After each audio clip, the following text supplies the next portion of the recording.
Hey yo, it's time to roar, get loud, let's ignite. Jeremy B in the house, we keeping it tight. Every weekday at 11, we ready to ride. Lions Talk Live, come and join the pride.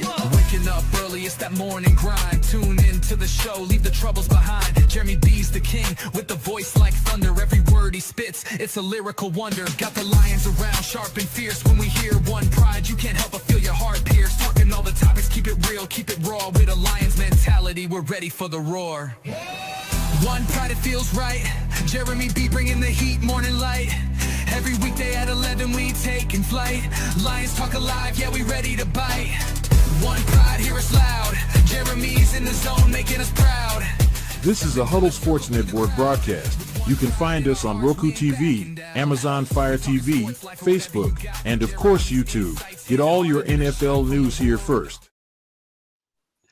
Good evening. It is the NFL Roundtable Talks. I got my buddies. Oh, look at this. We got another one. We got a fourth. We got Will Vogel, Michael Johnson, the Viking fan, and, of course, Jamie Malloy, beat writer about the Bills and anything New York sports, pretty much. How are you doing, guys?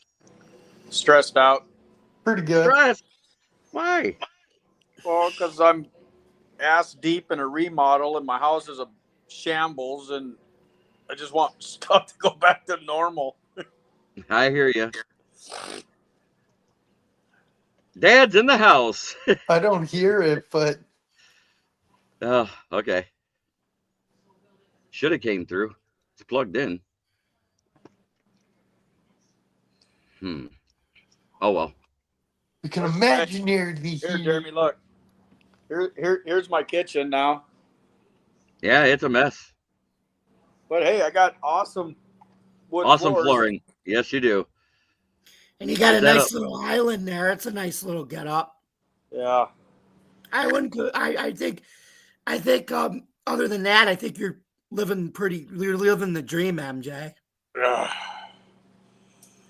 My bank account isn't. He's living the get Texas there. dream. You'll get there. Yeah. Had to be done. What can I say?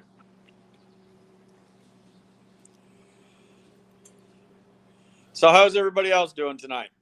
Fan-fucking-tastic myself. I'm fair. Bill's training camp started, so I was happy about that. Yeah, so did the Vikings, so that was a good deal. Pretty much everybody did, and I heard in 11-11s today, the very first pass Caleb Williams threw went to Tremaine Edmonds. So the only one that commented on it was, of course, the defensive coordinator about how good Tremaine Edmonds is.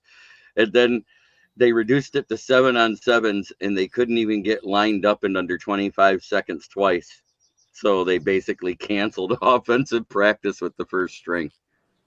Well, don't the Vikings play the Bears opening day Monday Night Football?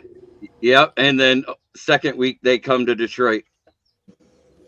All right, great. We're going to start out 1-1. This is awesome. No, Chicago is probably going to start out 0-2. Yeah, well, we already know that. Oh. A little bit. Dad says he doesn't feel a day older than yesterday.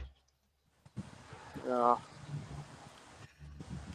I'm gonna start either a GoFundMe or an OnlyFans. I gotta recoup my money from this remodel. I'm not sure which one I'll make more money on, but I'm gonna try them both, I think. Well, before we get into the topics, I want to do a moment of silence for a couple of stars that passed away. Number one, Ozzy Osbourne, the front man for Black Sabbath and a hell of a solo artist, and married to Sharon for 43 years. And after watching her on The View, I don't know how he did it. Prince of Darkness. Yes, the Prince of Darkness lays to rest. So a moment of silence for Ozzy.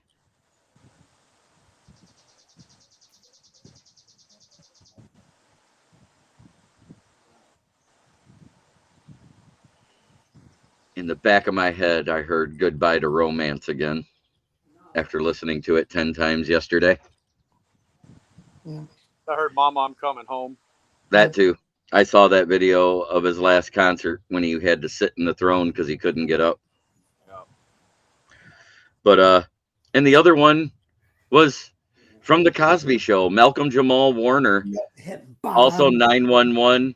1 6 and another one. Wow, Jeremy. I watched him grow up on the Cosby Show, though. Yeah, Dad, they here's- said it was asphyxiation by water. He drowned. That's my biggest fear. That's why I've never been on the open ocean. Okay, I'm back, guys. Sorry, my Jamie, voice we're is doing froggy. it. I was yelling at Jamie, the we're Yankee doing- game. I haven't announced it yet, but we're getting ready to do a moment of silence for Malcolm Jamal Warner because we just did one for Ozzy Osbourne. So 30 seconds. Okay.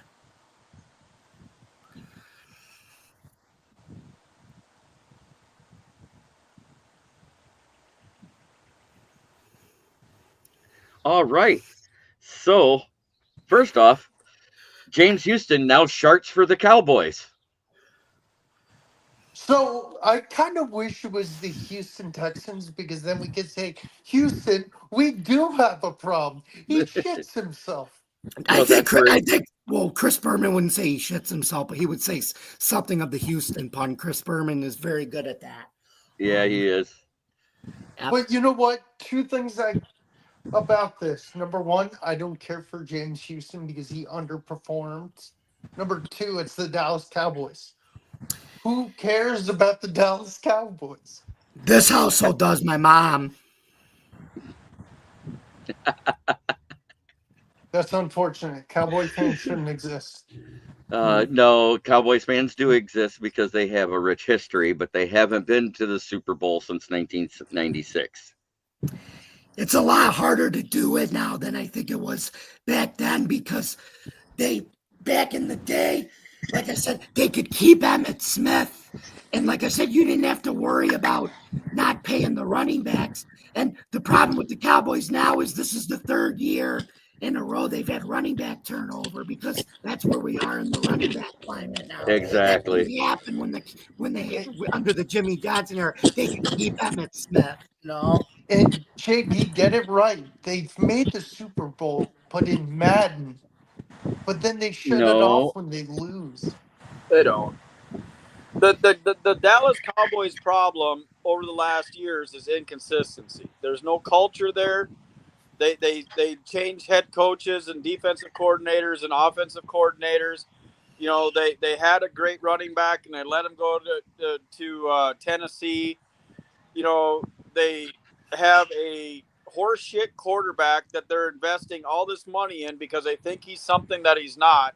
And Dak is not going to lead them to the promised land. CeeDee Lamb is overrated. You brought back Ezekiel Elliott for what God knows, for whatever fucking reason that was. And you don't have a tight end. Your strongest point that you guys won Super Bowls with is your offensive line, and it's got more holes in it than a 60-year-old man's underwear. You know, Yeah, Michael, I if you know. actually want to get technical, say what you want about Dak, but Ken, the Bears fan, says this all the time. His career numbers, if you look at them, are actually better than Troy Aikman when Aikman won a Super Bowl. because he's played cleanup. Half his shit is coming when they're getting blown out. Aikman didn't have that good of a completion percentage when he was But with Dallas. Aikman if you had an look at offensive it. line and a defensive line and a running back and Michael Irvin and Jay Novacek. And, you know, And nowadays, you can't keep all those guys because of the salary cap and everything. Back in the day, when you didn't have a salary cap, you could keep all those guys. It's harder to do that now, to keep a whole team like that together. I mean, the Patriots did it for 6 years in a row. So I'm not trying to hear that shit.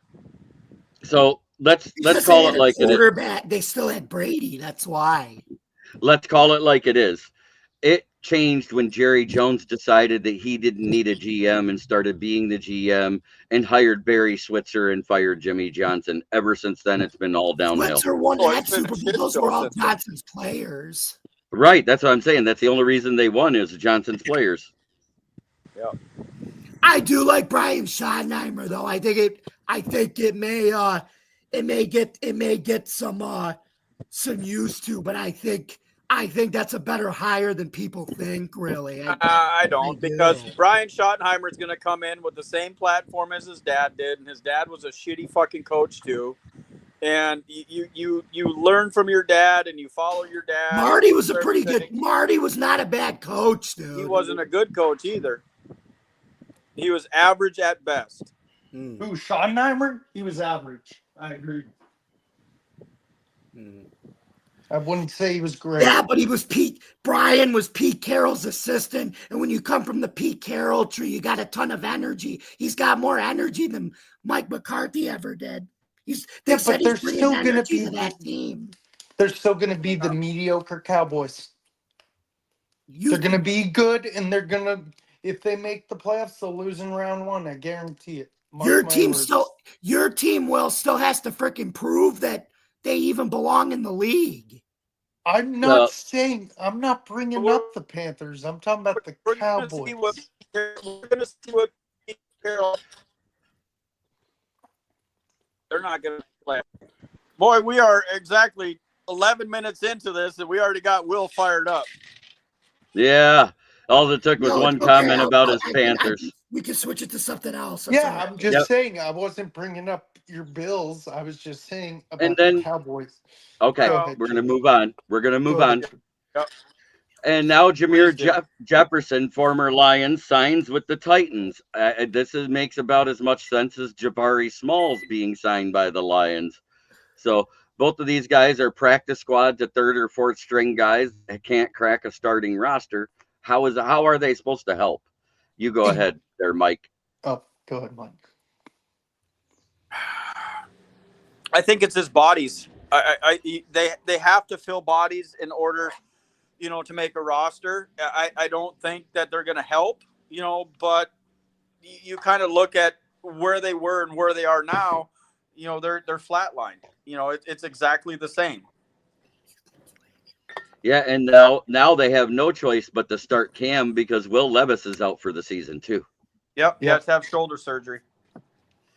I'm the only one who probably thinks Will Levis did the right thing. Take care of your body, and then a team next year that you can go be a starter on will want you. So I think Will Levis's agent told him that if he doesn't do it, that he's not going to play no more. And it wasn't a Will Levis decision; it was a management decision. Yes, Will Levis listens. You got to take care of your body. That's what everything's about now. It's take care of your mental health, take care of everything. They don't play around no more. Right. Okay, Will, what do you think about it?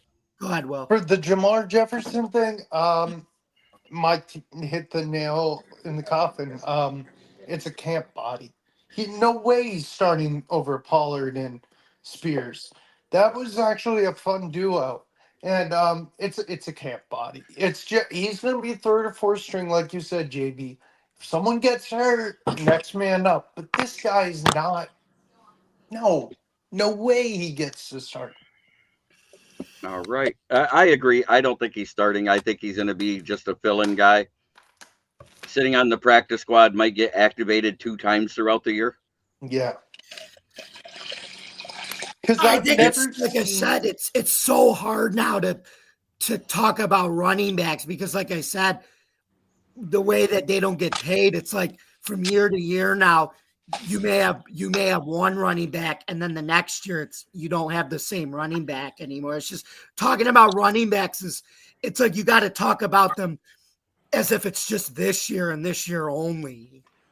Not necessarily. There is some loyalty in the backfield. I mean, Aaron Jones took a pay cut.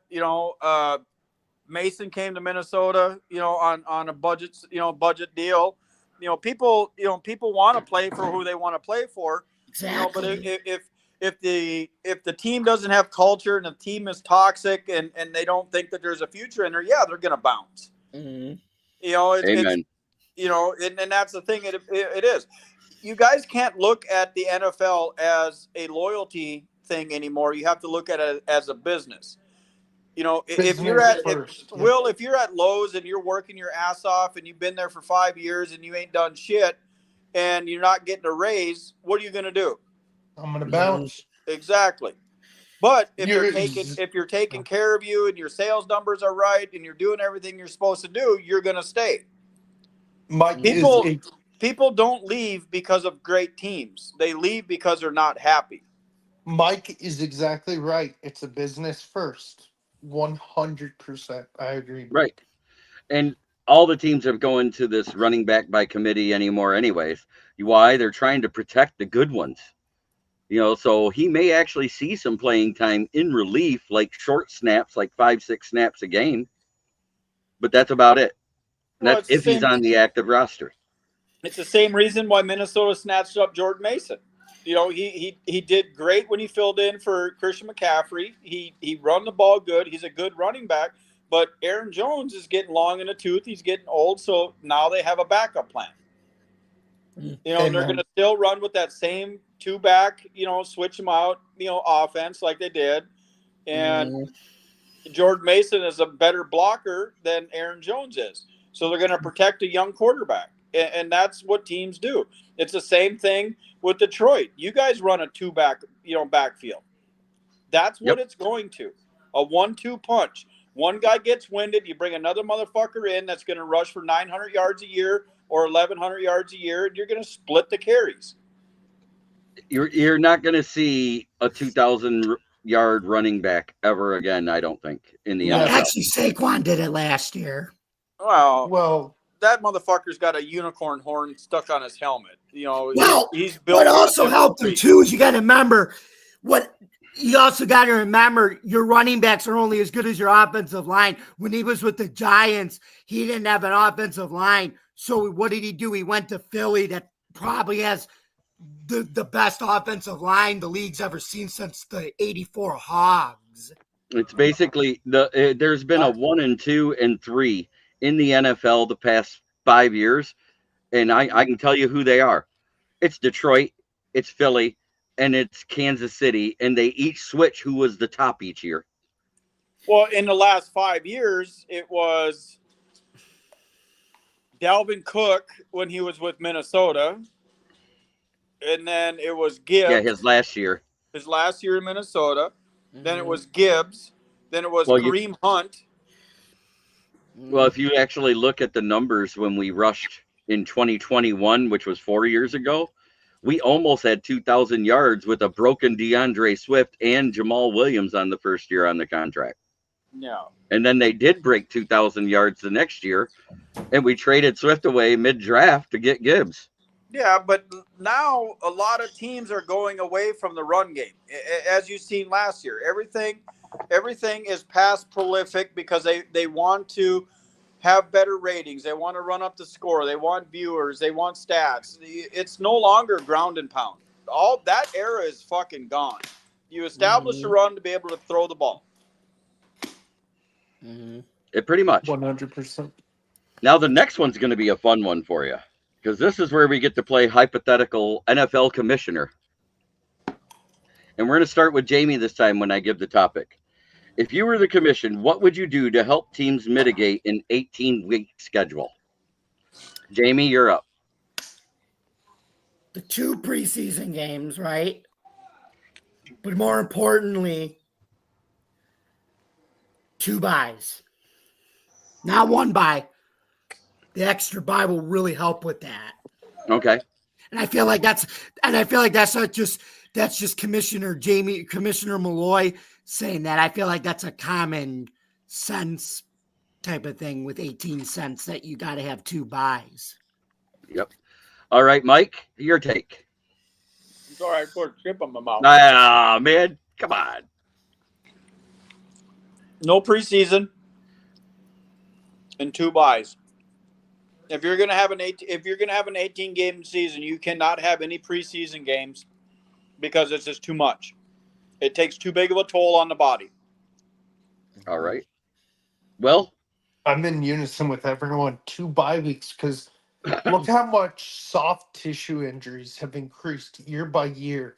JB has brought it up hundreds of times on his shows, and I've listened because it's a very interesting fact. It's increased year by year by year, and it's guaranteed, unfortunately, and I hate saying this, it's going to continue to rise. Well, a lot of that, Will, is because you got brick shit houses coming out of college that are 6'4", 290, have a BMI of 3, and run a 40 and 4.3. True. Right. The average athlete nowadays is a specimen. It's not like it used to be. These kids coming out of high school could have played in the pros 10 years ago. Right. Yeah. Okay, I'm going to go a little deeper than that. First off, I'd expand rosters to a 60-man roster from 53 to increase I protection of didn't the think players, about that. That's good, Jeremy. and then also increase the practice squad from 13 to 20, Again, and didn't think about that. That's good. allow them, instead of rotating 6 players in from the practice squad to sit 6 active players, you change it to 8. Then on top of that, you still have the 2 bye weeks, but one of them is a stationary bye week and the other one is rotational. Week 9, the trade deadline, there's no games whatsoever, so everybody that gets traded gets a chance to transition to the new team with just practice for 2 weeks before a game. And the other one is a rotational, and you don't allow any team to have back-to-back bye weeks. So the week before in week 8 and the week before after in week 10, there's no buys. What do you guys think of that? That would be really good. Everything you agree. said. I think Roger Goodell needs to get fired and Jeremy needs to get hired. I agree. I'll be back. So you like that idea? What everything I want said, them right? to promote Troy It Vincent. does. It makes a lot of sense. But here's the thing: if you increase your practice squad from 13 to 20, you're going to increase salary cap. So you're going to take away from your active player's salary because you're putting more on your practice squad, as well, which is a league minimum. So you're looking at an additional $6 million or $7 million in salary cap. That's going to be a dead hit for people who are on your practice squad, because salary, practice squad players get the league minimum. So how are you going to combat that? There's one more thing we could do to combat everything: the jet lag from the overseas games. Every team that plays overseas, the next week is their bye week. Ooh, for the rotational bye week. But that's going to get back to back because Minnesota plays 2 overseas games back to back. Right, but I'm saying Mexico and Spain. And when they do that, they stay over there. They don't fly back and then fly back to practice. You know what I'm saying? If you got 2 weeks in a row, you stay overseas, your bye week will be when you come back to America for the jet lag, is what I'm getting at. Yeah. So I'm talking about the jet lag part of it. Yeah. And I think that's huge, because when you fly overseas, even for a vacation, when you fly over there, you don't have jet lag. But when you fly back a week later, what do you have? Jet lag. You're worn out. You don't want to go back to work right away. So you usually set it up so your vacation gives you 2 days before you go back to work by ending on the weekend. So wouldn't that be the same thing as giving the players that extra week off after they get back to the Americas? Well, for instance, like the Vikings this year, they play in Mexico or in London, and then they play in Spain, back to back weeks. Right, but they're going to go from London to Spain. They're not going to come back to Minnesota and then fly to Spain. That's what I'm getting at. They're going to mitigate that travel time by just going from London to Spain. And then when they come back to America, give them a bye week. You still have a 6-hour time difference between London and Spain. So you're still going to have jet lag. I know, but it won't be as much as flying 18 hours back to the States. No, you're correct. But because that's why they give them the extra day off when they do have those back-to-backs. Like, the team that never gets to travel to another country, they go to the same one every time, is the Jaguars, because Shere Khan owns half the hotels in London. So they'll play at one stadium, cross town, and play at the other, but never leave the hotel. Has Detroit played in London before? We have. That's why we have London fans that do their own podcasts over there. Cool. We were actually, I think the first overseas game in London was the Lions versus Jets, if I remember right. Okay. It's been a while, so I could be wrong, but I'm just guessing here. Now what are we on to? So, now that we're past all that, What is your team's biggest need? Will, what do the Panthers need more than anything? I'm going to give you 3 positions. Kicker, we need a veteran kicker. I just looked at a roster. One of our place kickers is a rookie. We need a veteran kicker to tutelage this kid. We need a cornerback alongside J.C. Horn because it's not cutting it. And then we need a linebacker because we cut Shaq Thompson last year. And then we just released a guy who had concussion issues, Joey Jewell. So I would say those 3 positions I would definitely want the Panthers to target. Linebacker, kicker, and corner. Okay, because all you got is J.C. Horn, right? Well, we have a nickel corner in Chow Smith Wade or whatever, Chow Wade Smith, the guy from OSU. But yeah, yes, I would. Yes, J.C. Horn's basically it. Okay. Jamie, what about the Bills? I think let's see, our defense is improved, but like I said, we have a lot of people that are on 1 year to 2 or 3 year deals. I think maybe get another defensive tackle to help TJ Sanders and Deion Walker while Larry, how do you say his name, from Pittsburgh is suspended. Get another D end for Michael, who's also Michael Hoek, who's also suspended, and then in case, which I think, and get another D end, for Joey Bosa, because even if he gets hurt, he's only on a 1 year deal. So it's really just about getting some starters and more depth for guys who are not going to be here for that long, really. Okay. Hey, Mike, Okay. you like how I shouted out your OSU dude? What? I shouted out Chow Smith Wade because he's on the Panthers. From LSU? OSU. Ohio State. Ohio State. Yeah. Well, All right, Mike. Your biggest needs, and I'm going to tell you right now, I know 2 of them, and they're in the same position. safety And cornerback. or cornerback. You need 2 cornerbacks and a safety. That would be the 3 positions I think are your biggest need. I was going to say cornerback and safety, and then a reliable veteran backup quarterback. Because we filled a lot of voids in the offseason. We spent a lot of money. And I think you're not giving Sam Howell enough credit because of what he did to start the season before the O-line got hurt in Washington. Oh, man, he was on a tear. I'm not worried about Sam Howell. I'm worried if Sam Howell gets hurt. Oh, okay. So you think Sam Howell probably could take over for JJ, don't you? Yeah. I mean, I've got no problem with that. But if JJ goes down and he's injury prone, which I God fear, that he's going to end up just getting lit the fuck up, and Sam Howell comes in and our offensive line isn't able, to protect him. We spent a lot of money on our defense, but we really didn't do a lot on our offensive line. If Sam Howell goes down, we're in trouble. Gotcha. We got Uncle Rico in there thrown over the mountains, and that's it.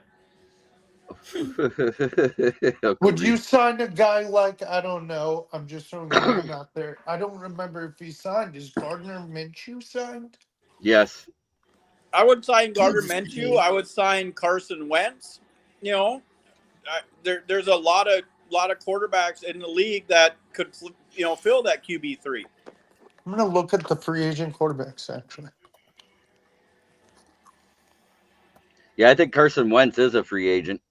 Yep. And I he's don't know if Gardner Minshew is. I thought he I got think picked up. Minshew signed with the Chiefs, if I'm not wrong. Yeah, and, he's the and backup to Pat Mahomes. yeah, and Carson Wentz is a a Minnesota boy. He was right there in North Dakota, Minnesota. So I mean he'd be coming home. But So, oh, go ahead, JB. All right, now for the Lions, we all know the one, and I'm going to give one name, and I think he's the one that needs to come back, and he hasn't taken an interview anywhere else. It's Zadarius Smith. I think they're just letting him have an actual off season, and he'll end up, because they said that they made the offer that he wanted, and the ball is in his court 2 weeks ago. So I think he's just taking the time off to spend with his new girlfriend that I saw at the MTV Awards that's smoking hot. No, you got me looking up something else later. The other one, I think we need another linebacker. With Malcolm Rodriguez, it's going to be out to the end of October at the most. The earliest is end of September he can come back. That's not good to be 4 to 8 weeks in before you get a linebacker that had took over for Derek Barnes and was looking good before he got hurt. Yeah. hey guys, I got to hop off here. I'm cooking dinner, so it's family time. So See you, Mike. appreciate you. Thanks for having me. Have a good night, Mike. You as well, guys. Bye now.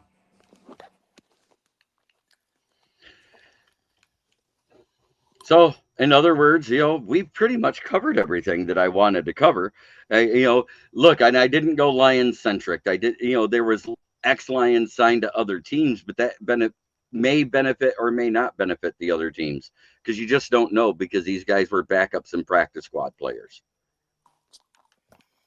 Very true. If James Houton gets back to rookie form with Micah Parsons being on the opposite side, he may be able to take over that other outside linebacker defensive end spot and be productive because we saw him be productive his rookie year. But ever since that injury, he's had 1 sack.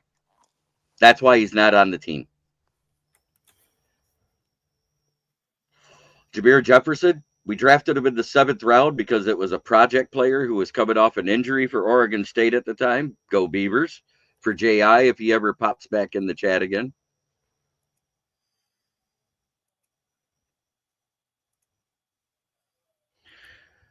In other news, from out of Lions camp, Kingsley Egukun is looking like he's going to be our backup center. He's been impressing with the 2nd and 3rd strings. And I've been saying to watch out for him for when he got healthy and back to form with the Lions after leaving Florida.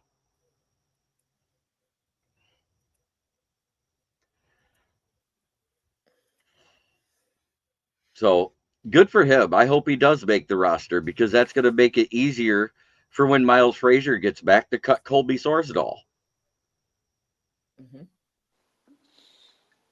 Because I've said Colby Sorsdahl is going to be an injury replacement guy until somebody gets off an injury. And when I heard Miles Frazier won't be back till the end of September, I said, well, we know how long Sorsdahl's on the team. JB, I'm thinking also Broderick will be cut too. Who? Broderick Martin. Yeah, Broderick Martin getting hurt yesterday. If it's something serious, I still haven't seen a report on it. That could be very detrimental to his career. Yeah, because it's his 3rd year and it was his time to step up and nothing.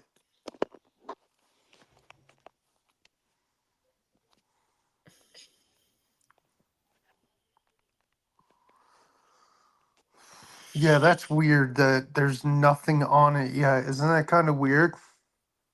Yeah, it means it might be something more than just a foot injury. It might be something like a Liz Frank or something like that, which means he'll be out a year and gone.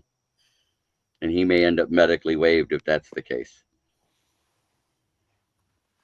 Yeah, the Panthers just cut a guy named Joey Jewell. I think he was having concussion problems. And other than that, the Eastern Michigan quarterback and Hendon Hooker is looking better than Kyle Allen for Detroit. You got any camp news for you, Jamie?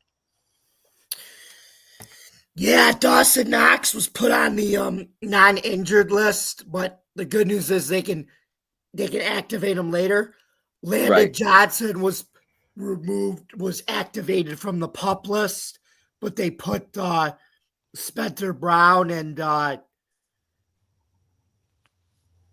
someone else on the PUP list too, but they can all be activated from that at some point. So Nice.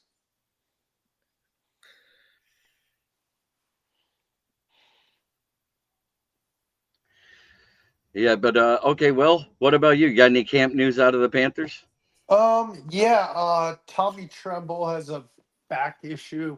They said it could be 2 weeks till he's back, or it could be up to 4 weeks. We're not sure yet. All right, I'm going to bring this back up from Eric. I was hoping Sorsdahl would have panned out, especially since we knew Ragnow was short-lived with that injury. Amen. While everybody's freaking out, the only people that haven't freaked out is the coaches, because they kind of knew it was coming, because Frank Ragnow approached them in February, prior to the draft, prior to the combine. So the fact we didn't take a center, that's a little disturbing, but we took 2 guards and one that's very versatile in Tate Ratledge. Yeah. So it is what it is. They're saying right now, as he's playing in training camp, Tate Ratledge has improved greatly at center and is already making calls that the center should make with recognizing the protection signals from Goff. So, what do you think in preseason? Would he do, like, try out both positions? No, he's going to be probably staying right at center. They're going to test him out and see how he does against other defenses and in the joint practices. I think that's the best thing they could do for him. Get him that experience playing against other 2s, and in the joint practices playing against the 1s is going to benefit him greatly, because we have joint practices with Miami and Houston. When do those? I forget when joint practices begin. The week before you play that team. Oh, yeah. Okay. In preseason. Who are your joint practices with, Jamie? let me see. I'm going to look that up also. Good job, Will. I should have looked it up before the show. Well, you knew I was going to ask about your teams. Come on. I always do. I know.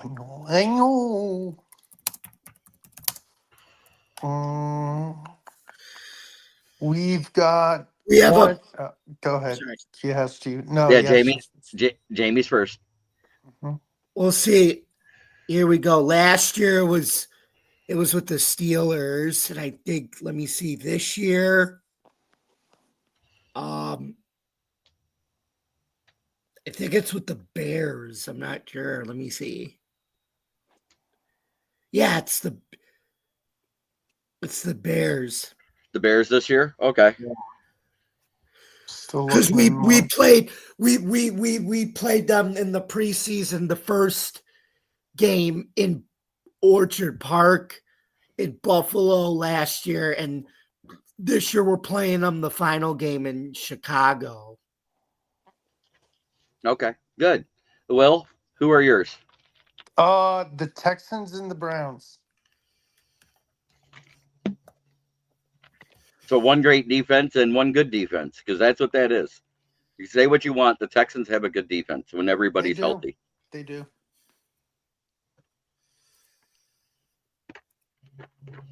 And who'd have thunk it? As a dime back, Jeff Okudah doesn't look bad for the Texans. Yeah, who knew? I still don't like him, though. The Bills have a really interesting first preseason game. Who is it? The Giants, but here's why I say it's interesting. An old friend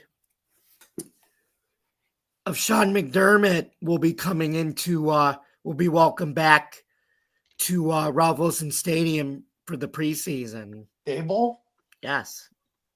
God, Dable was a Bill. I still love Brian Dable. What he did for the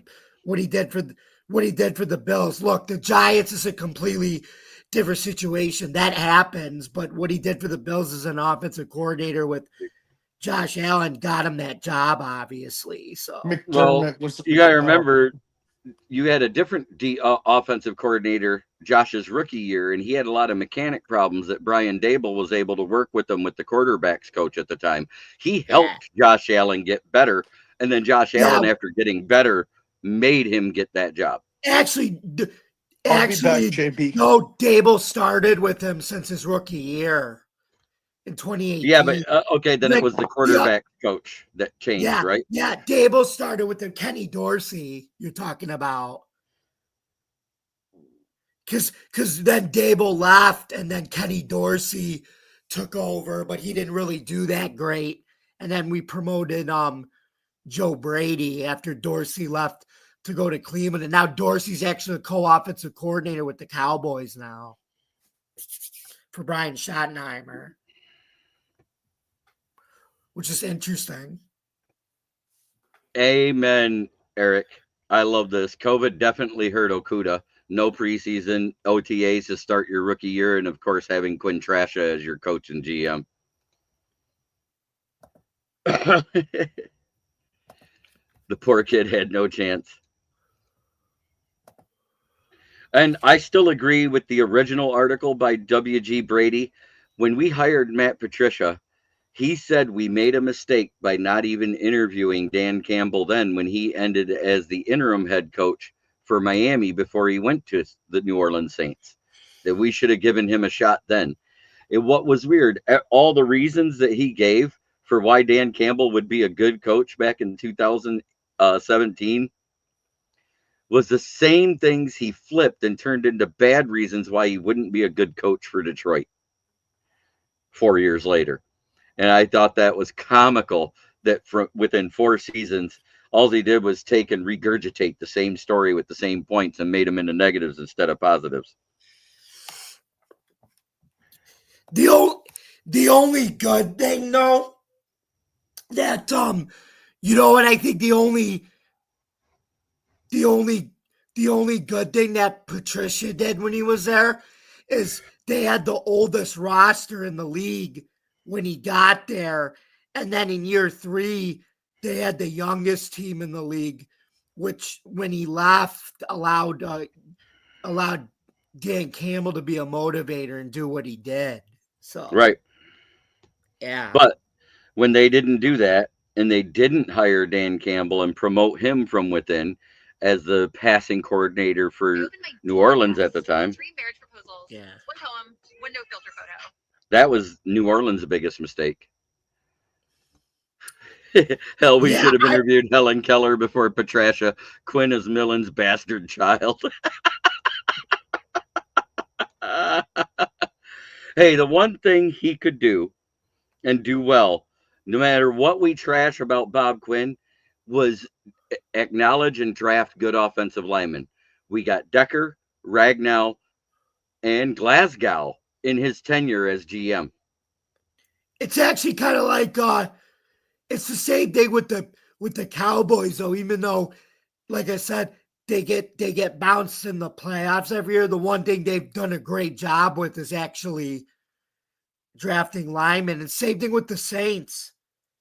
The Saints have always actually drafted good linemen under Mickey Loomis. It just hasn't translated.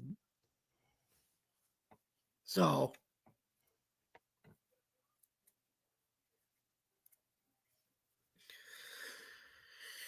But Jeremy, I do, like I said, I do like the running, but you know what teams want.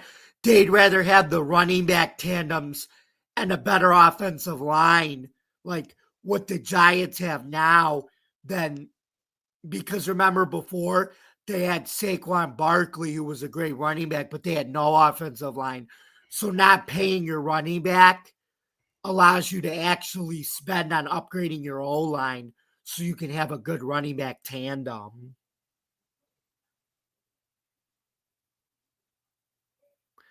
I was going to tell my MJ that or Mike that too before he logged off.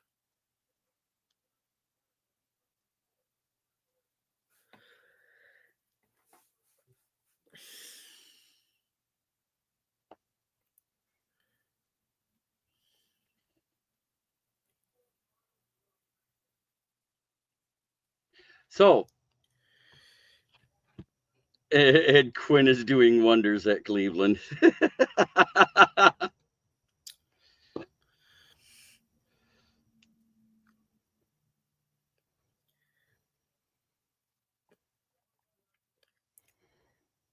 Cleveland's getting a new stadium, though, which is funny to think about. They're getting a new stadium before Green Bay, and yet they've been a worse run franchise than Green Bay. Isn't that funny?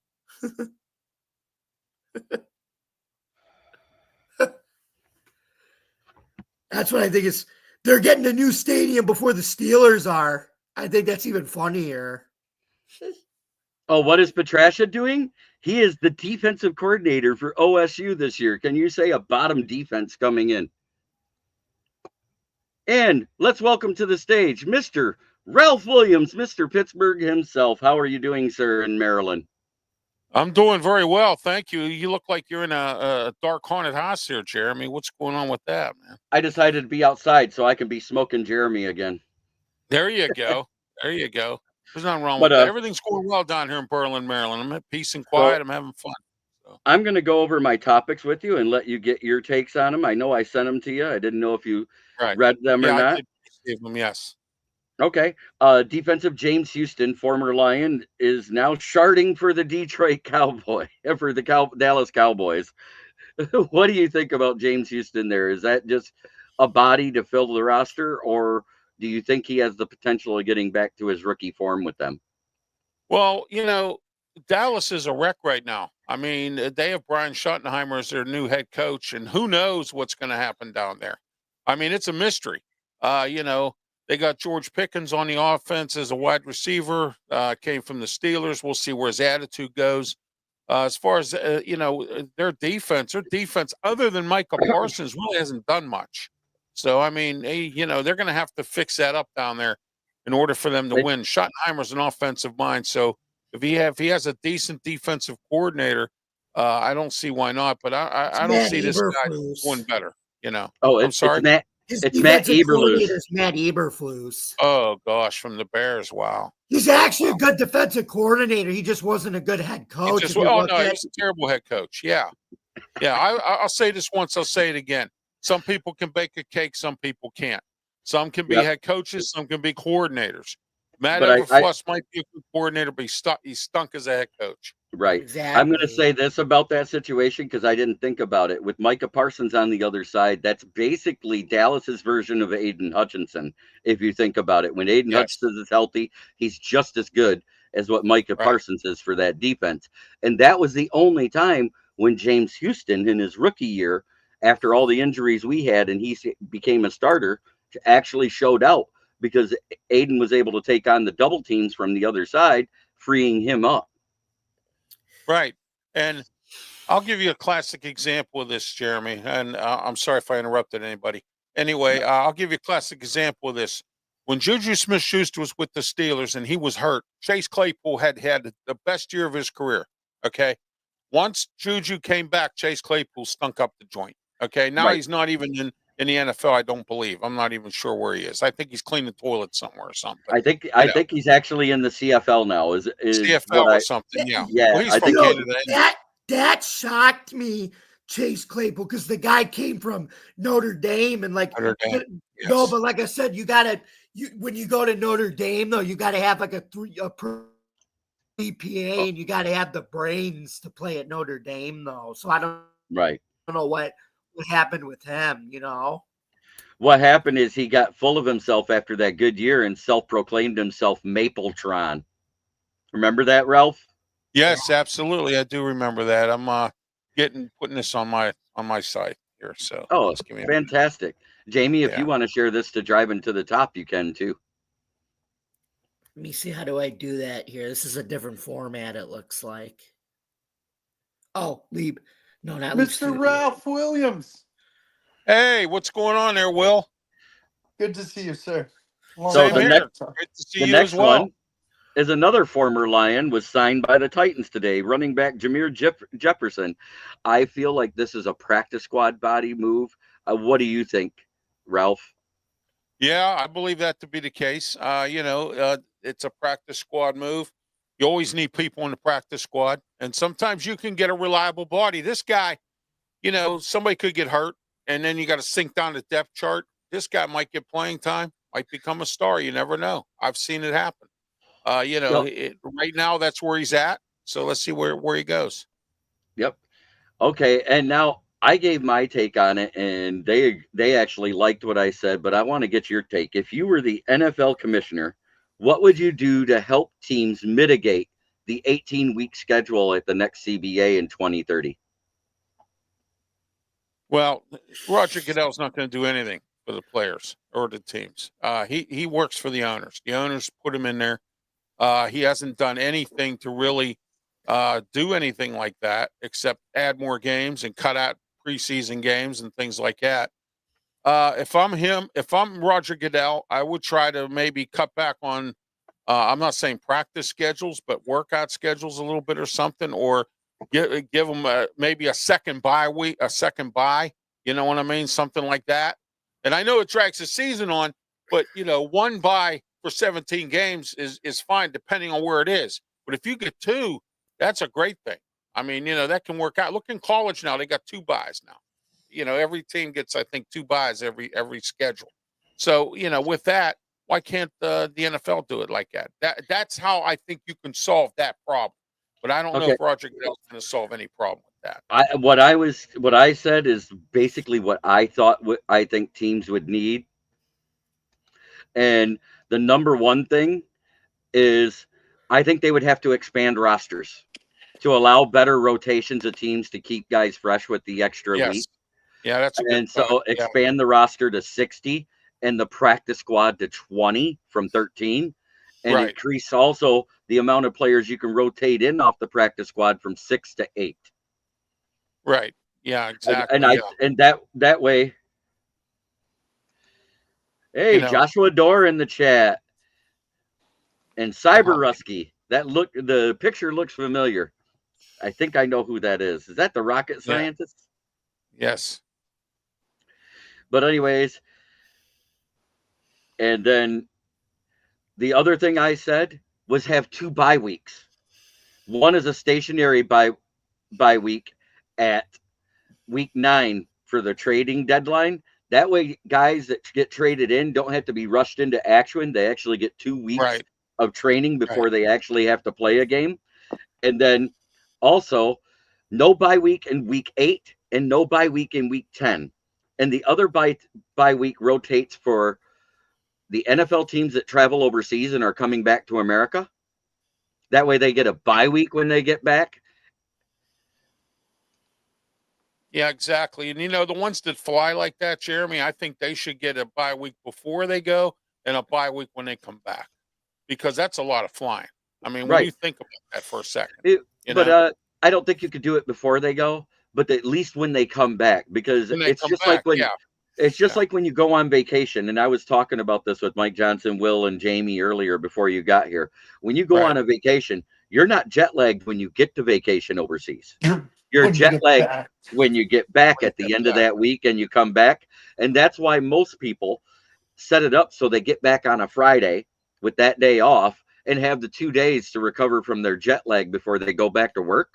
There's a reason for that. And the same can be said for NFL players that go over there, not for a vacation. They're going over there to do their damn jobs. Yep. Well, I had a county paid vacation in 2 counties for child support there, Cyber Rusky. That is what happened. So I had 102 days where I didn't get to talk to anybody. Wow. And then JB, should we tell him the last topic? Yes, I'm going to get to that right now. What are the biggest needs, and you can use up to 3 different positions for the Pittsburgh Steelers this year? What do you think the 3 biggest needs are? Well, they need to get a running back. They're banking their stuff on Jaylen Warren, who backed up or came in on 3rd downs when Najee Harris was around. And who knows? We might even get Najee Harris back, because he's not doing well down with the Chargers. He's hurt from a fireworks incident. And you got that rookie from Iowa who looks like Well, Caleb Johnson, who I said they were going to draft, and they are they did draft Yeah. him. He looks good. They got a few other guys in the, some guys they brought in. But I think that's a concern. The second wide receiver is a concern too. Okay. Yeah, 'cause- They don't have a legitimate second wide receiver, but I will say if Arthur Smith does this the right way, I think they can take I think they can use their tight ends to make up for the second receiver loss because they have some good tight ends right now. Smith, you have Darnell Washington, and you have Pat Freiermuth. So, yeah, exactly. So what I'm saying is if they can get them guys in there across the middle of the field, which is what's been a problem for years for the Steelers. My third situation, both lines of scrimmage, or a real situation. Our defensive tackles, the only one that's relevant right now is Cam Hayward. Keanu Benton's a mystery. We're going to see what he does. They got a bunch of guys that backups are a bunch of bums, and then they have two draft picks. Derek Harmon, I think he'll be good. Yeah, Let him I finish, think he's Jamie. gonna be a stud. I think that Derek Harmon will be good, and then I also think that they got this other kid from Iowa. I think he's going to be good as well. But I think it's going to take time for them. They got Dean Lowry. I think we'll be okay. But again, there's some backups there that are just a bunch of bums, and I'm concerned about that. Cam's not going to have no help on that line. They have to have a good defensive line to set up the linebackers, and they got to have a good offensive line to help Aaron Rodgers. They cannot have a weak offensive line this year. They got to pick it up. And training camp's over. The start of the season begins. Cuts could be happening. Steelers could pick up an experienced offensive lineman, bring him in. Maybe they might cut somebody for a rookie that a team might like. They might get a second wide receiver.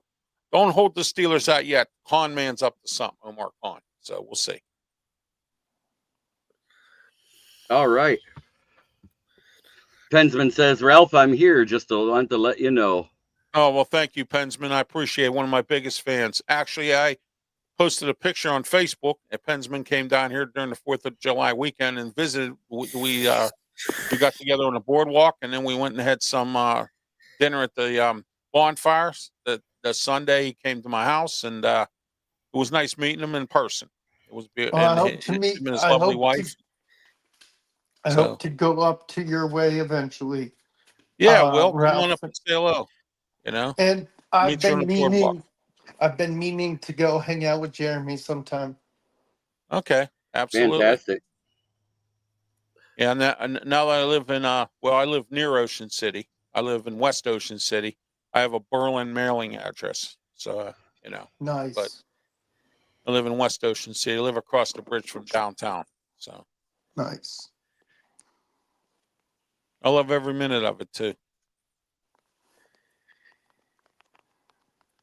So still talking Pittsburgh sports though, Jeremy. Still got my radio shows going and all that. That's good to hear. Yeah, I love the fact you got that. Just like this show, because of the time where it's at, it can't be on the Huddle Sports Network because while I was in, another show took that spot, and I'm not bitter about it at all. But I still go live at the same time because that's what my fans expect. Exactly. Yeah. And yeah. By that's the what way, I Jeremy, did I'm having some issues with that again. I keep getting that thing keeps coming up all the time. The little exclamation point yeah. saying you can't go live. Yeah. That's because somebody else hasn't hopped off on time. That's really? exactly what it is. It's nothing to do with you. If you try to start it even 1 second before that hour starts, it'll flag you. And if you just wait till I always wait till about 10 seconds after the hour hits and then go live, and it usually works every time. Okay. So somebody's bleeding into my time is what you're saying. Right. 9 times out of 10. Oh, it happens all the time. Right. 9 times. Yeah. That's because there's a certain show that goes on on that morning that lasts till 10, and they don't understand time constraints. Yeah, I know. But they have no consideration for time, Jeremy. You know how it goes. Right. I am so happy to hear you back here talking with me, talking football, because it's something that I've enjoyed doing with you, Ralph, the entire time I met you. I appreciate that, Jeremy. Unfortunately, I had a situation that came up, and I was stuck in the middle of it, but that has ended, and I'm not going to go any further. Right. It was a forced situation that we all were stuck in. Yeah. I And was stuck in that situation too. Yeah. Yeah. but So I his should was have. before. I should have not strayed away from here. That's what I should have. That was a mistake I made. So, But but I'm that's my glad you're fault. back. I'm I glad you're laid an back. egg, and it's my fault. I appreciate that. I'm glad to be back. Glad to be back working with you, Will, all the guys here. So, Yes, sir. I'm loyal to JB and JB only. yeah, I missed Mike. I saw he was on earlier. Yeah, well, tell Oh me yeah. phone back for sure. Yeah. Yeah, where's Zilla at? I don't see him around. He has his own show or something, all right, Johnny? I think has his own show and he has stuff Yeah, up. Jeremy was on with him last night or something. I saw him. Yeah, I've been watching everybody's stuff. Ken and Ken. Yeah, those guys So. are tripping. Anyway, I've got to go. All right. right, Thank guys. you, Will, All for right, being Will. here. Yep. Have a great one. See you guys. Hey, Jeremy, Pensman, you got me. anytime. You got me till 10:30 because I have to go to bed early. I got to get up. I got a contractor coming here at 6:30 in the morning to do something. So. Pensman, anytime you want to come on Wednesday nights, it's 9:00. Come on in. Yep. Yeah, I might have one other person for you too, Jeremy. Oh, cool. Fantastic. I'd love it. He The works more with me teams on in- Saturday on my Saturday sports show, and you're welcome to come back on as well if you want. You send me the link. If I'm awake, I'll be there. Okay. Yeah. Well, we start at 10 a.m. now, not 9, 10 o'clock. That's perfect. Then I will be awake. Yeah, 10 o'clock in the morning. So Because, I'll send you the link. You can come on this week. It's just me and Leo, and then we bring on, like I have Pensman come on, Brian Pettit. Brian Pettit's a guy I want to see if he'll come on with. So it's time to do that fun thing I do with the division. My fake sponsors, the ones that everybody loves so much. And last place with 5 wins, it's the Bears. Yeah. And in third place, it's FTP. Oh my. Fuck Hey, the Steelers Packers. got to play Green Bay this year. I'm interested to see what Rodgers will do against Green Bay. Amen. So. And last but not least, in second place with a 14-3 record, they got skull fucked because the Lions swept them.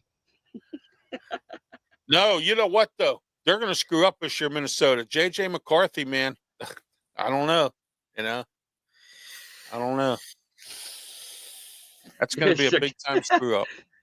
Oh, since he said it, Chicago Maybelline Bears. I got to put it up here. This is the week 1 bobblehead because Minnesota goes to Chicago. Oh, really? Wow. Yeah, there you go. They made a Barbie doll out of Caleb Williams. Oh, my gosh. Wow. Jeez. Hey, let me ask you this, Jeremy, and I've been meaning to ask you this.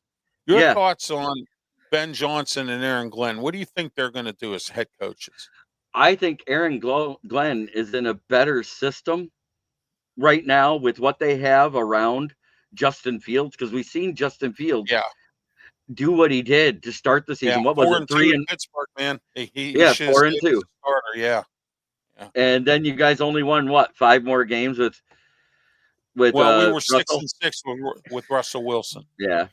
4-2 with Justin and Fields. he lost his first game in his last game, wasn't it? Yes, absolutely. Yes. Okay. I was just making sure I had that timeline right. Yeah, you did. And Donkey Kong, good to see you, brother. Ben Johnson's walking into a dumpster fire up here in Chicago, but he'll get Caleb Williams up and moving. So we'll see.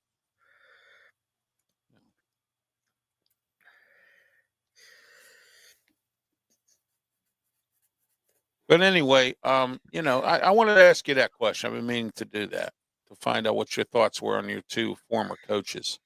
And one other question I want to ask you, Jeremy, what do you think the Lions will do this year with the new coaches? Well, Johnny Morton, again, and I explained this to somebody else, so I'll explain it to you. He was a part of the team in 2022 to start the year, and he ended up switching to the Bucks because he got offered that assistant offensive coordinator job and helped them become a better passing team, if you remember right. And then he went to the Broncos with Sean Payton and helped Bo Nix. So that became a better passing team. I see. So Yeah. I think that there's not as much of a drop off as everyone thinks. He wants to, open up the playbook to incorporate Jamison Williams' speed more, which I said they should have done last year, because if they would have, he would have been a more than just an almost 1,000-yard receiver. I see. Yeah. I'll tell you, the coach. The interesting thing is, I'm interested to see what some of these new coaches are going to do. Liam But Cohen, Cal, some of Cal these other guys. and Calvin Shepard, he was a part of this team as the linebackers coach. He was the one Oh, that I see. made the decision after we did Hard Knocks to make Malcolm Rodriguez a starter next to Alex Anzalone over Derek Barnes. Yeah, And drafted it by was the Bills, Calvin Shepard, in right. 2011. I believe if we're talking about the same guy, right? Yeah, we are. Yeah. Yeah, Yeah. he was a Lion, and he was a Steeler first, then he was a Lion, and I think he I, ended up going to, what was We it, the the Cowboys after Colts. that? We traded him to the Colts for Jerry Hughes. That's what we Yeah. did. yeah. The Bills Yeah. did. Yeah. Jeremy, one other thing I wanted to say, get your opinion too, Jamie. Which coach do you think's on the bubble for this season coming up? Which bubble? I'm going to call them bubble coaches, or walking on eggshells, or something to that effect. Raheem Morris. If the Atlanta Falcons don't live up Yeah. to the talent that's on that roster again, I think that if he has another middling season with 9 wins or less and misses the playoffs, he may be on the way out. Down there, I know he just got there, but the Saints are a dumpster fire. Yeah. Kellen Moore is really bad. I heard they have salary cap problems down there. I had a So guy on he from wants Amped Up he wants Sports. to see this one. Here you go. That's the Caleb Williams picture he wants. That's how he eats corn. Oh my. Oh, that's hilarious. That's And some I could have funny did stuff. I could have did FTP this way, because when we played in Lambeau, I think it was week 7, week 8, after we played Right. Dallas. The human FTP between Tim Patrick and Amon-Ra St. Brown in the end zone. I see. The war continues in that division. Yes, sir. It's the Black and Blue division for a reason. Yeah, I'm interested to see what the AFC North's looking. I think it's going to be the Steelers and the Ravens. The Bengals, I don't know. I think there's The The Bengals are going to do what they always do: play. The Bengals think they're playing the NBA, score a bunch of points and no defense. That's That's what I awful. call the Bengals. No, Jamie, they have a bad offensive line. That's their main problem. They've always had bad offensive lines. Who's that? The The Bengals. Bengals? Yeah. Yeah, but don't you think they're kind of? Don't you think they think they're in the NBA though? Because they score a bunch of points, but they You're don't right. play defense. If it wasn't for Trey Hendrickson, they wouldn't have won 9 games last year and even been in the they wouldn't. playoff time. At 17 and a half sacks, it's ridiculous that they didn't pay him before they paid T. Higgins. Wow. Yeah, that was. I didn't even think they would pay T. Higgins. I actually thought he was going to walk away. But, I didn't think they would either. Yeah. They need a defense. Yeah. Shamar Stewart is Yeah, they refusing to sign and going back to college. Is the all they have reports is I'm hearing. Hendrickson. So Yeah, all that's they it. have is Hendrickson. They have a porous secondary. They should have re-signed Jesse Bates when they had the chance, and they didn't do that. No, they didn't. You're right. And Cleveland's a dumpster fire. I think this is it for Stefanski this year. I think. Yeah, if they don't make the playoffs again. I think he's done. I mean, Well, they have a new dome stadium coming. So I still don't know why Joe Burrow didn't sue Lyle Collins for slander when they signed him from the Dallas Cowboys, because he stole the line from Unnecessary Roughness with the Chinese center who said, "They will not touch you, sir." He should be sued for slander, because Joe Burrow got sacked more times that year than the Super Bowl year, and that was including the playoffs, and they didn't make the playoffs that year. Oh, yeah, absolutely. I think the Steelers could take this division if John Harbaugh continues to screw up during the regular season. He always does some stupid boneheaded, makes a bad decision in a Steeler game. He always does it. And I hope that he does it quite often this year, and we don't see him in the playoffs. see, you know. But sometimes it's wishful thinking, as they say. So, you know. But anyway, what do we got here? Yeah, Pensman, that's my man. Oh, I think Joe Burrow is very good. I think Joe Burrow is a top 5 quarterback in this league still. Yes, he And is. Justin Tucker is out 10 weeks, so they had to bring in one of the UFL kickers to replace him, if I remember right, because they didn't draft one. Yeah, exactly. Justin Tucker's out because of that, whatever he was involved That in. sex scandal. Yeah, that sex scandal. Yeah. So, you know, and if they have to bring in a rookie kicker, which I think they drafted one or something, you know, so it's going to be interesting to see what happens in the AFC North. NFC is the same way. What you guys are in the NFC North, right, Jeremy? Yes, we are. And I Yeah, think the 4 best divisions in there, and it's 2 AFC and it's 2 NFC right now. In the NFC, it's the East and the North. And in the AFC, it's the West and the North. I think yeah. everybody else is fighting to come up to those teams. Does anybody agree with that? Disagree with that? Or agree? No, I don't. I don't disagree with that either because, you know, the NFC South is, oh my gosh, Carolina's a dumpster fire. The Saints are a dumpster fire. I don't know in the AFC East there with the Jaguars. I don't know what Liam Cohen's going to do there. I mean, you know, Right? he might lay an egg. I mean, I don't know. You We'll know, see. You know, so we'll see what happens. That's all we can do. You know. Also, you got you know, the AFC West is looking pretty good. Let's see what Pete Carroll does with the Raiders. You know, and you know the Chargers. I don't know. We'll see what Harbaugh does with Justin Herbert down there. You know, so see what happens. That's all we can do in the West. Kansas City. I don't know what Kansas City's capable of this year. Is Mahomes going to have a bad year? Or is it going to be a repeat? We'll see. You know, so this season's going to be very interesting. Lots of different storylines, Jeremy and Jamie. Ton of them. Exactly. You know. Jamie, what's good with Buffalo? Oh, you a Bills fan? Yes, he is. Yes. Is I Mitch am. Trubisky still there? Yes, he is. Well, they say he's competing with Mike White for the backup job, but I think Trubisky will still get it. And then He's a Mike good White, backup.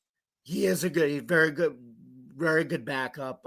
I think he'll get it, and then they might put Mike White back on the practice squad and then activate him again later in the year like they did last year. But they extended Mike White last year so he could get this opportunity this year. He was with Miami, correct? If I'm not mistaken, that Mike White. He got drafted by the Cowboys originally in Yeah. 2018. Was actually drafted in the same draft class as Josh Allen, Okay. which is really cool. And then he didn't really make it with the Cowboys.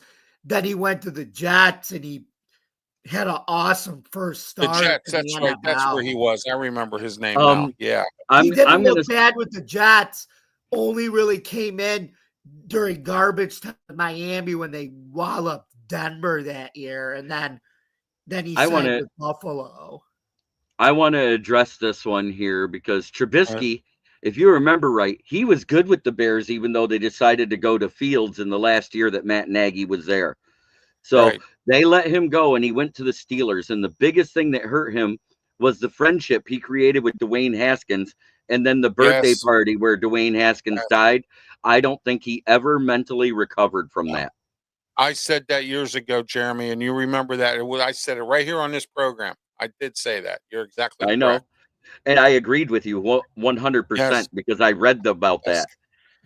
Yeah, because he was a really good backup quarterback, and then they brought him in here, made him the starter because they wanted to, you know, get Pickett some seasoning, take a look at what's going on, and then they had to go to Pickett because he was stinking up the joint. And I think his mindset with that, and I would have that same mindset too if you left my house and died. You know what I mean? I'd be, my mindset wouldn't be there, and I think that's haunted him for a while. I really do, So you know what his mindset is? I think he's always, like I said, that when like I compare him being drafted before Mahomes, I compare that to Ken O'Brien being drafted Yeah. before Dan Marino. Like both Trubisky and O'Brien actually didn't turn out to be bad quarterbacks. They just didn't turn out to be Marino, and the other one didn't turn out to be Mahomes. We'll see. Mahomes has a good coach, Jamie. That's the interesting thing is he come in with Andy Reid. Okay. Andy Reid was already here. Yeah. Ken O'Brien went through some coaches up at the Jets. Okay. And really, to be frankly honest with you, the Jets have made the playoffs since who knows when. I think Herm Edwards was the coach, and he played against Bill Cowher and the Steelers. We played him in a wild card game at Heinz Field, and we won in overtime, I think, by a field goal. So but that's the last time I remember they were even relevant in the playoffs, the Jets. So, but at Actually, the same time, what about 2011? What about 2010 and 2011 with Rex Ryan when they made the back-to-back AFC championships and they I beat New forgot about England that one, in Foxborough, who was 14-2. Yeah. Well, the Patriots this year, So- we'll see what Mike Vrabel does. He's got a lot of work to do up there. He's got Josh McDonough back as offensive coordinator. I want to address that because what Benjamin said. Yes, he did go to the Bills first, and if I remember right, Josh Allen missed 6 games and he won 4 of them as a backup that year. Yes, he did very good. He just didn't beat the really elite teams at the time, if I remember right, because that was in that middle stretch of the schedule that year. It was, yes. And he was still like one of the most accurate quarterbacks and one of the best touchdown to interception ratios in that time. But the last game, he screwed the pooch. I don't know what happened. I think it was after he got sacked in the middle of the first quarter, and he got the yips, if I remember right. That's why they lost that game, and that's why when Allen came back, they said, yeah, we're going to let Allen start again. Are you talking about Matt Barkley? I'm talking about Trubisky that year. That he was with the Bills before he went to the Steelers. I'm sorry to do this to you, buddy. I wanted to stay on here until 10:30. I got to go. I got something going on here that I got to take care of right now. So. Shout out your channel before you bounce out, and you have a great night, Ralph. Thank you. Ralph Williams, RW Media on YouTube. I'm up to almost to 3,000 subscribers. Also, don't forget to catch me on Twitter X. Follow me there. I have 2 radio shows in Pittsburgh on AM 1250 on Saturday, 8 a.m. the Ralph Williams, Tony Moreno show, and then at 2 p.m. the Sports Corner radio show with me, Ralph Williams, Smoking Jim Frazier, Claudia Rosano, Luther Dupree. That's 1250 a.m. The Answer, pgh.com if you're not around the Western Pennsylvania area. Also, Saturday is the triple header of Ralph Williams. Don't forget 10 a.m. the Saturday sports show with me, Ralph Williams, Leo Haggerty, and guest of our choosing. And then Tuesday, Sports Corner show with me and Ralph Williams, Smoking Jim Frazier. And then right after that, immediately following, both on the Huddle Sports Network, the Wrestle Talk show with me, Ralph Williams, and Smoking Jim Frazier. So there's all my shows there, most of them. There you are, Jeremy and Jamie. Thank you. Have a great night, Ralph, and good luck tomorrow with your appointments. And if you want me to be on, let me know Friday night the topics. I will do so. The first one is going to be the UFL. I don't know if you heard today, there's a report out there that 4 teams will be relocated. Yeah, so, one of them being my Michigan Panthers. Yeah, and the Birmingham Stallions. I'm actually quite surprised Birmingham didn't support that team. I mean, right, all the championships they've won, so, But, all right, have a great night, guys. Thank you. And Jamie, go ahead and shout out your channel and everything you do in Forkball and Stadium Rant, all of that. Okay, so you guys can follow me, yours truly, on Bill's Chat 1 and Bill's Mafia Chat, and also at Jamie Malloy, the unbiased journalist at DJ Dog Tags on X, theforkball.com, and stadiumrant.com, where I write about all sports. You guys catch me every Tuesday night at 8 o'clock p.m. on Driving to the Top Productions as Joe Dalio and I host the Subway Conversation Chat from 8 until 9 on Driving to the Top Productions. And then at 9 o'clock p.m., You could catch me, Jeremy, and some of the other guys on Driving to the Top Productions from 9 to 10 on we do an hour of open sports mic there. And then every Wednesday night you can catch me, Jeremy, and the boys on NFL Roundtable Talks on the Huddle Sports Network. And also you can you can listen to this on YouTube, Roku, Fire Stick, and also it was Roku Fire Stick and Yep. Is it Amazon TV? Amazon Yep. TV too. Yep. Things like that. And then obviously speaking of the UFL next year, Jeremy and Marcus and I will be on Driving to the Top Productions, and we'll be talking about season 3 of the UFL with those 4 new teams. And could we also be talking about a season, right? But or they also be getting rid of the USFL conferences too? Maybe go back to being that, just renaming the league as the XFL again. Who knows? But anyway, thank you guys very much for listening tonight. Don't forget to subscribe to this YouTube channel, like, comment, and ring the bell for notifications. And for more episodes on Huddle Sports Network, you can visit the YouTube page. Catch us on Roku, Fire Stick, Amazon TV, or wherever you get your podcast. I'm Jamie Malloy, along with Jeremy B. I'm Jamie Malloy, and this is that's funny.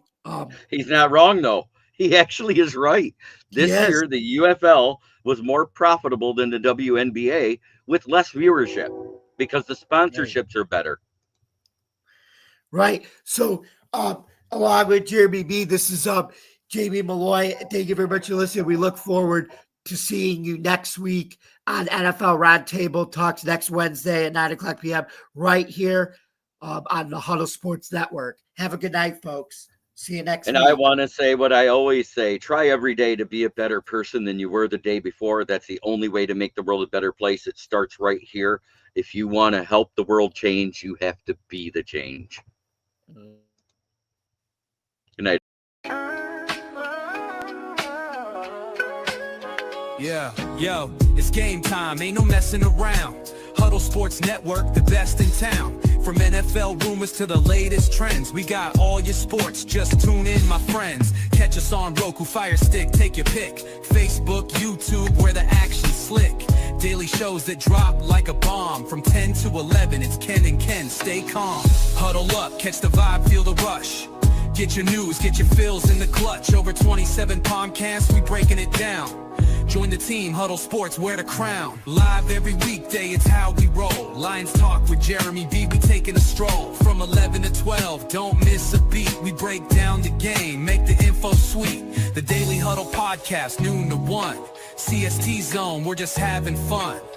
Toss your doubts, we bring the facts. Tune into the Huddle.